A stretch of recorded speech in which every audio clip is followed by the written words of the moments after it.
ফতুয়া দেয় চা দোকানে বসে। আরে হুজুরের মধ্যে তো 13 ফেস, হেবটা কয় হুজুররাই তো দেশটার মধ্যে ফেস লাগাইয়া রাখছে। এক এক হুজুর এক এক কথা কয়, আমরা কোন দিকে যাবো? না আপনি চা দোকানে বসে থাকবেন, যাবেন কেন?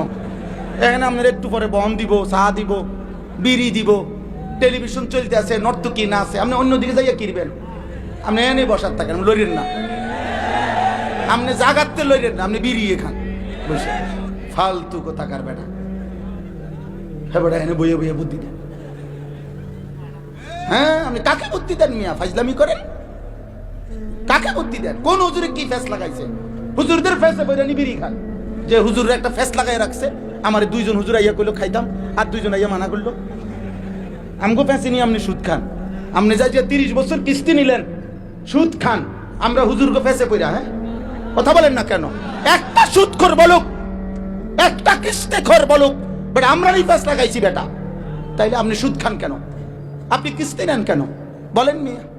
একজন, আমি তো চ্যালেঞ্জ করে বলছি মিয়া, কেউ রাগ হইলে হোক বেটা, একটা বাবা যে তার ছেলেকে প্রতিষ্ঠিত করতে গিয়ে হয় চাকরি, নয় ব্যবসা, নয় বিদেশ আপনি করতে গিয়ে যারা আপনারা 5 লাখ টাকা 12 লাখ টাকা সুদে নিলেন, কিস্তিতে নিলেন, যে হুজুর 12 লাখ টাকা সুদে কিস্তিতে নিয়া ফোলা বিদেশ পাঠাইছি, বাজারে দোকান নিয়ে দিছি, চাকরি লইয়া দিছি, তাইলে আল্লাহকে সাক্ষী রেখে আজকের এই হাজার মানুষ, অসংখ্য অগণিত মানুষের এই ভরা মজমায় এখানে দাঁড়াইয়া আপনি মাইকটা হাতে নিয়ে বলেন যে আমি 12 লক্ষ টাকা সুদ নিছি, কিস্তি নিছি, জিফুতের লাইগা জীবনভর ওজনে কম দিয়া মিথ্যা বলে বাটফারি করে টাকা রোজগার করে এই বিল্ডিং বাড়ি জায়গা জমি করছি জিফুতের জন্য, এই আশায় যে আল্লাহ যেন আমারে আখিরাতে জাহান্নাম থেকে মুক্তি দেয়, আল্লাহ যেন ফুলাগুনের উসিলায়, জিফুত বউ বাচ্চার উসিলায় যেন আল্লাহ জান্নাত দেয়, এই আশায় আপনি এত মিথ্যা বাটফারি সিটারি করছেন। এটাই উদ্দেশ্য কিনা? এনাই এখন আসেন, এনে ছবি উঠে আছেন, এই মুরব্বী আইন না কেন? এনাই এখন এটা ভিডিও হইব এখন। হ্যাঁ তো তো গপ মারেন কেন? গপ মারেন কেন? হ্যাঁ জীবন মানে শুধু বিল্ডিং? জিন্দিগি মানে বিল্ডিং? জিন্দিগি মানে 30 শতক জমি? কি বলতে চান? 3 ফুট বিদেশ তো কিসে? 3 ফুট বিদেশ? ছেলেটা ইটালি থাকে তো কিসে? ইটালি তো বহুত মানুষ জন্মও নিছে। আপনার ফুট তো 28 বছর বয়সে না গেছে ইটালি, যাতে ফইলার তো ইটালি, হ্যাঁ যাদের জন্ম ইটালি, যার 14 গোষ্ঠী ইটালি, তে তো আরো বড় কপাল। আমনের যদি ফুট ইউরোপ থাকাতে আমনের কপাল এত বড়, ভাগ্য আমনের কপাল। তাইলে যার বাপ দাদা জন্মসূত্রে ইটালি ইউরোপ, তার তো পুরাটাই কপাল। তার নাকও নাই, চোখও নাই, ঠোঁটো নাই, মুখও নাই, পুরাটা কপাল। কপালের কারণে চোখ নাক কান হয়তো অন্য জায়গায়। পাগলামি করেন মিয়া। আমি বিদেশের বিরোধিতা করছি না, ইটালি হারাম বলছি না, ইউরোপকে হারাম বলি নাই বেটা, কিন্তু এক মুসলমান, এক ইমানদার আপনার জীবনের সফলতা, আপনার জীবনের সার্থকতা আপনি টাকা, সম্পদ, বিদেশ, বিল্ডিং, দালান, ব্যবসাকে বললেন কেন? এটা না আমার বলা, এটাকে বলবেন কেন মিয়া? মুমিনের সফলতা আখিরাত, মুমিনের সফলতা জান্নাত, মুমিনের সফলতা ডান হাতে আমল নামা, মুমিনের সফলতা জাহান্নাম থেকে মুক্তি। ফাআম্মা মান উতিয়া কিতাবাহু বিয়ামিনি, আল্লাহ বলছে যেদিন আমল নামা মুমিনের ডান হাতে দেওয়া হবে, ইমানদার একটা চিৎকার দিবে আর হাসরবাসীকে বলবে হা উমুকরাউ কিতাবিয়া, এই হাসরবাসী দেখো না, দেখো না আমার নাম জান্নাতীদের মধ্যে উঠছে। ইকরাউ কিতাবিয়া, আমার আমল নামা দেখো, দেখো আমার নাম কোথায় উঠছে। বাকি হাসরবাসীরা, বাকিরা সামনে যারা, তারা বলবে আরে দোস্ত রে, কিতারে তুই তো আমরা বাজারে ব্যবসা করতি, দোকানদারি করতি, এক লগে দিয়ে কতবার একই অটোতে গেলাম আইলাম, এই কাম বানাইলি কেমনে? আমল নামা ডান হাতে নেওয়ানোর মতন এক আমল করলি কোন সময়?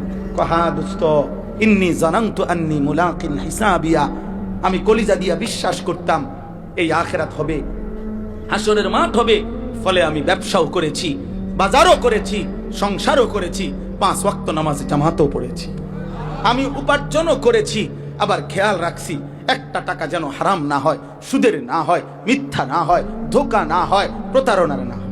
আপনাদের বিশ্বাস হয় ইমানদার হালাল উপার্জনকারী ব্যবসায়ী বাংলাদেশে নাই? কথা বলেন না কেন? নাই, অবশ্যই আছে। কয়জন দেখবেন মিয়া? আপনি দেখবেন কেমনে? হারাম করতে দেখবে, ভালো মানুষ দেখবেন কেমনে? আপনি যে যেমন সে তো খুঁজেই পায় তেমন। আল জিনসু ইয়ামিলু ইলাল জিনস।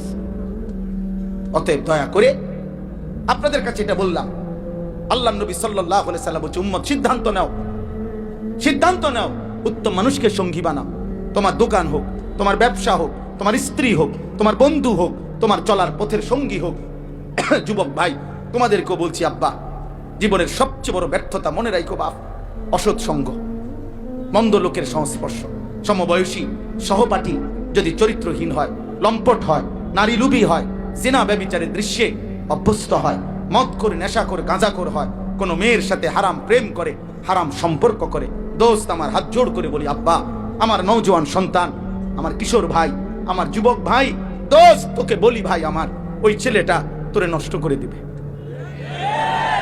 8 ঘন্টা যার সাথে চললি, একবারও যার জবানে মালিকের নাম উচ্চারণ হইল না, 3টা থেকে রাত 11টা পর্যন্ত বন্ধু নামের যার সাথে চললি ফিরলি বাবা, এই 8 ঘন্টা, এই 8 ঘন্টার মধ্যে আসর, মাগরিব, এশা 3 ওয়াক্ত নামাজের আজান হইছে। বন্ধু নামের এই শয়তান, বন্ধু নামের এই দুষ্ট একটা বারও তোকে বললো না, কিরে দোস্ত, তুইও মুসলমান, আমিও মুসলমান, চল না নামাজ পড়ি। ও কিসের বন্ধু? ও শয়তান। ও কি? শয়তান, শয়তান। আমি বললাম, যদি তাফসীর সুনির্দিষ্ট দলিল দেখতে চান, আমি দলিল দেখাবো। আমার কাছে তাফসীরের মধ্যে স্পষ্ট লেখা আছে, প্রত্যেক ওই ব্যক্তি মানুষকে যে পথভ্রষ্টতার দিকে নিয়ে যায়, তাকেও রূপকার্থে শয়তান বলা যায়। হ্যাঁ, বন্ধু নামের শয়তান, বন্ধু নামের শয়তান। অতএব অসৎ লোক, চরিত্রহীন যুবক, চরিত্রহীন কিশোর, ইমানদার ছেলেরা তোমাদের বন্ধু হইতে পারে না। কোন কাফের বেঈমান বন্ধু হইতে পারে না। ফেসবুকে অগণিত বন্ধু, অচেনা বন্ধু তোমার ফ্রেন্ড হতে পারে না বেটা। কোন ইহুদির বাচ্চা তোর বন্ধু হবে কেন? কোন খ্রিস্টানের বাচ্চা তোর বন্ধু হবে কেন? কোন হিন্দুর বাচ্চা তোর বন্ধু হবে কেন বেটা? কেন বন্ধু হবে বেটা? বন্ধু হইতে পারে না। সম্পর্ক থাকতে পারে, দুনিয়াবি প্রয়োজন, তার সাথে আমাদের চলতে পারে, কোনো অসুবিধা নাই। বাংলাদেশে আমরা কাউরে চলে যেতে বলি নাই। আমরা সংখ্যাগরিষ্ঠ মুসলমানের বাংলাদেশে সংখ্যালঘু হিন্দু অথবা সংখ্যালঘু অন্য কোনো মানুষকে আমরা চলে যেতে বলছি কোনোদিন? আমরা তাদেরকে বাধাগ্রস্ত করেছি বন্ধু? না। কিন্তু কলিজার সম্পর্ক, ভালোবাসা, হৃদয়ের বন্ধুত্ব, সেটা শুধু মুমিনের জন্যই হবে। ইন্নামা ওয়ালিয়ুকুম, আল্লাহ বলছে তোমাদের বন্ধু হবে আল্লাহ ওয়া রাসূলুহু, আল্লাহর রাসূল, ওয়াল্লাযীনা আমানু আল্লাযীনা ইউকিমুনাস সালাহ, আল্লাহ বলছে এবং যারা মুমিন নামাজি তারা তোমাদের বন্ধু হবে।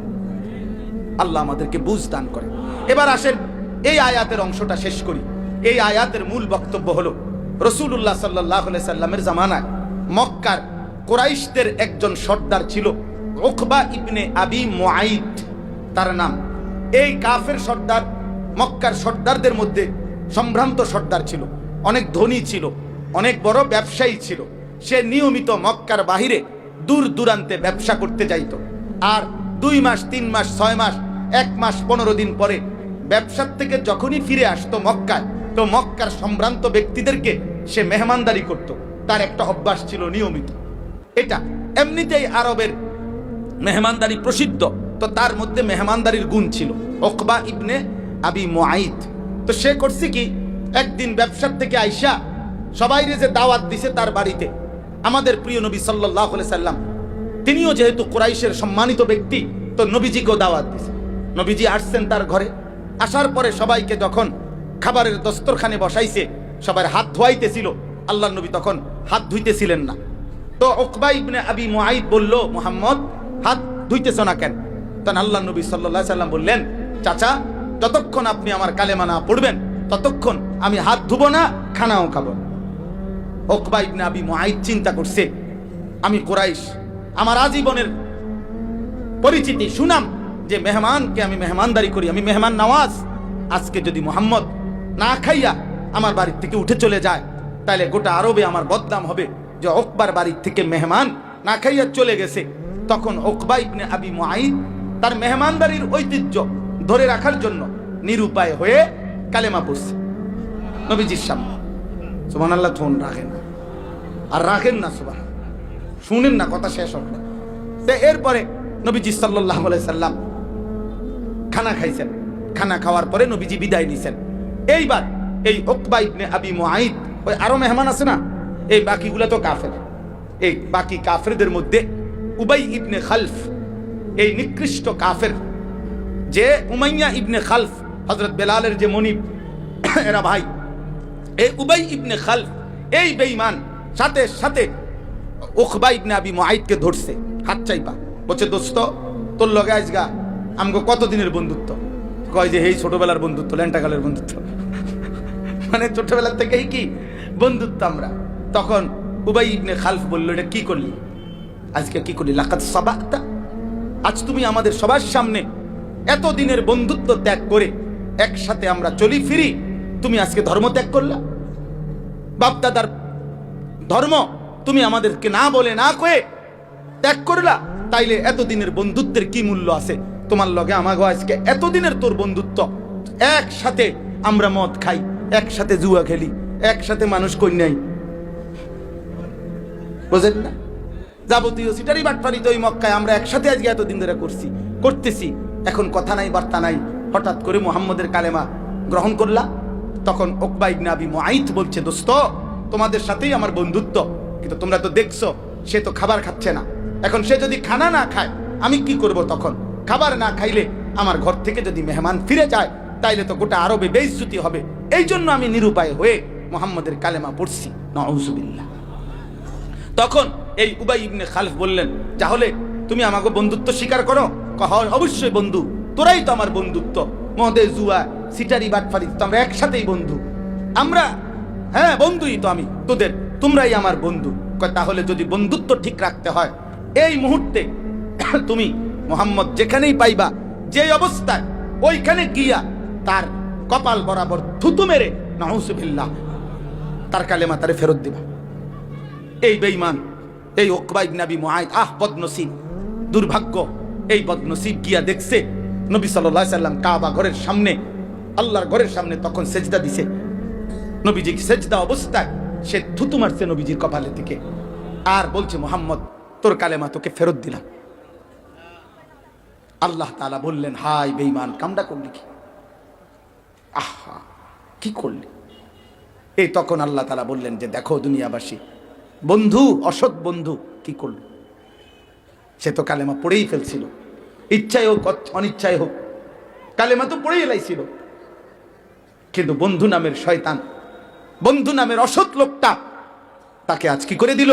বরবাদ করে দিল, বরবাদ করে দিল। সেদিন আখিরাতে কি হবে তাদের? এই তখন এই কথাইটা, এই প্রেক্ষাপটটা, যে এই অসৎ বন্ধুত্বের কারণে যারা আল্লাহর নাফরমানি করলো, নিজেদের জাহান্নাম তৈরি করলো, তারা হাসরের ময়দানের দিন কি করবে, এই অসৎ বন্ধুত্বের আফসোসে এই কথাটা আল্লাহ এখানে তুলে ধরছে। এই জন্য আমি যেহেতু ব্যক্তিগতভাবে কিশোর যুবকদেরকে একটু বেশি বলি বাবা, এই জন্য আমি বললাম, নওজোয়ান ভাই, তোমরা অধিকাংশই অসৎ বন্ধুদের খপ্পরে